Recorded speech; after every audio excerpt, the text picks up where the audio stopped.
kemerdekaan itu ialah hak segala bangsa dan oleh sebab 17 Agustus 1945. Semua orang mengenangnya sebagai Hari Proklamasi Kemerdekaan Indonesia.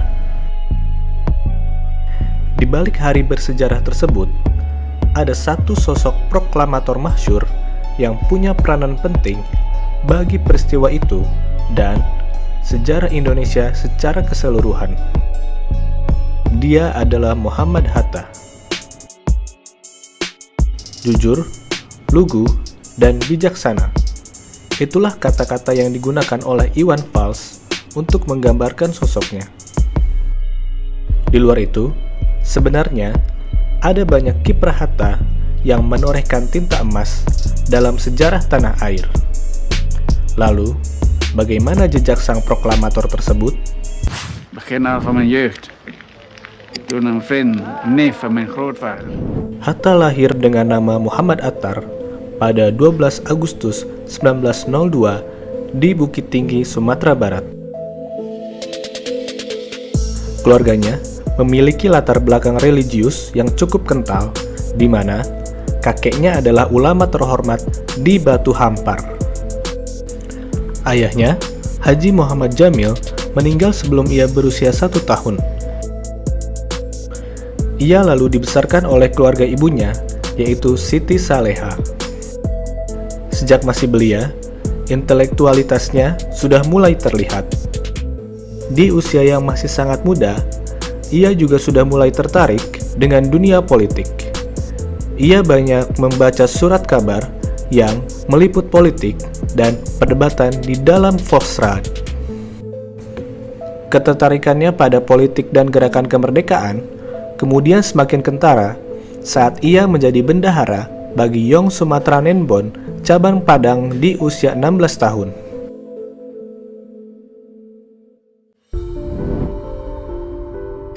Pada tahun 1922, Hatta pergi ke Belanda untuk mengambil studi di Handels Hogeschool atau Sekolah Tinggi Bisnis Belanda. Ia mendapatkan gelar doktorandus pada tahun 1932. Selama di Belanda, Hatta muncul sebagai tokoh penting dalam organisasi nasionalis, yaitu Perhimpunan Indonesia, di mana ia menjadi bendahara pada tahun 1922 dan ketua pada tahun 1930.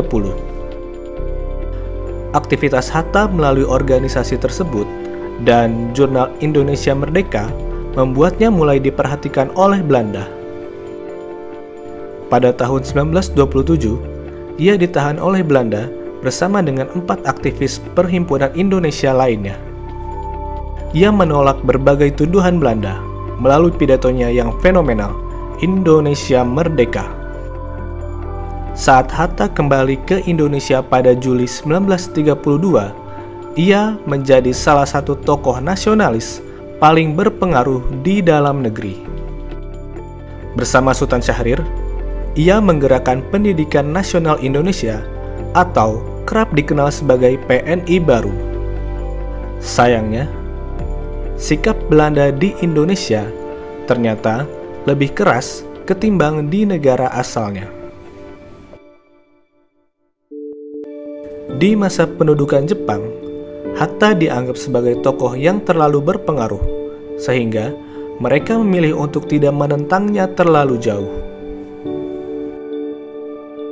Hatta memang memilih berkooperasi dengan Jepang, tetapi ia menggunakan posisinya untuk meningkatkan semangat nasionalisme dengan kemerdekaan sebagai tujuannya.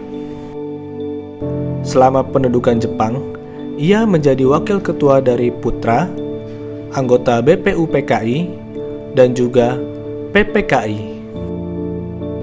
Seiring dengan revolusi masyarakat Indonesia yang tak terbendung, Hatta bersama Soekarno tampil sebagai pemimpin utama gerakan tersebut.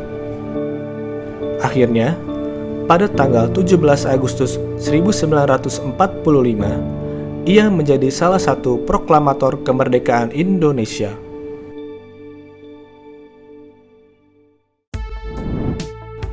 Hatta berbagi otoritas dengan Soekarno, di mana ia menjadi wakil presiden pertama Indonesia.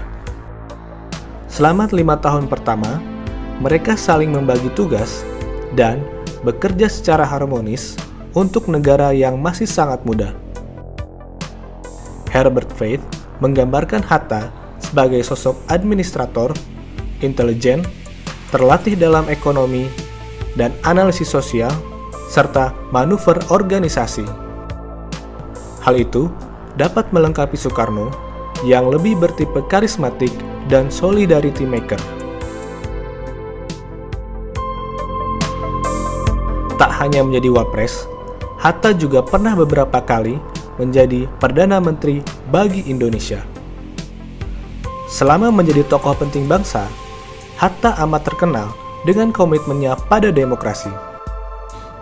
Ia misalnya mengeluarkan Maklumat X yang dianggap sebagai tonggak awal demokrasi dan legitimasi bagi partai politik di Indonesia.